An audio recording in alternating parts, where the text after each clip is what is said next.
And I'm really fed up with it.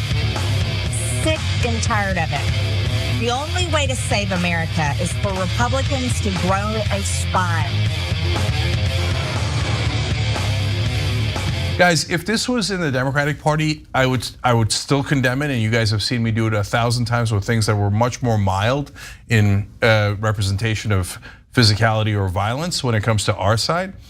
But even so, if the same exact thing was done by a Democrat, it would be less problematic because there are no polls showing that Democratic voters are in a violent mood, right? And that they want to attack the Capitol, or they want to kill politicians or anything along those lines.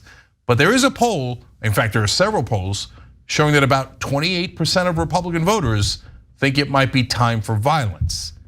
And in that context, when you stoke the fires and you're like, yeah, let's shoot people, yeah, violence, guns, weapons, murder, awesome. Yeah, that's a massive problem. Basically, you're saying, give me vigilante terrorists and go to work on our political opponents. And so that's, and then within the context of other fascist regimes, they did tricks just like this. And then went, oh, did my brown shirts kill you guys and intimidate you? Golly gee, what a bad break we caught, wink. Also, I mean, like it's interesting because she's complaining about government. She's complaining about not being able to, I guess, carry out policy that would improve people's lives. Then do better. But hold on. What's interesting about that is, okay, so what is your solution to that? And so she's talking about how she's sick of it and she's standing there with her weapon. That message that she's putting out there into the world is, if I'm not getting what I want, I should try to solve it through violence. And I get it, she's trying to position herself as like this badass. And I get gun culture in America. I understand that all sorts of people who are not violent at all enjoy their guns. It's a hobby for them. I'm not minimizing that, but what I am emphasizing here is the contingent of individuals in this country who think that using violence and carrying out violence through the use of these weapons is the solution.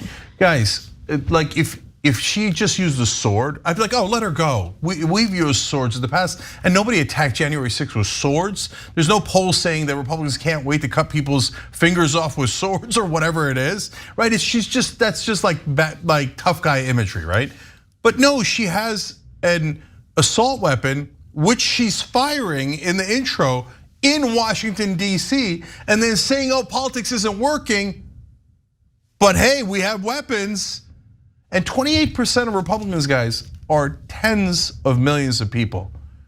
So they're taking the people who are most prone to suggestion and the ones that have perhaps mental health issues, and they're egging them on and egging them on.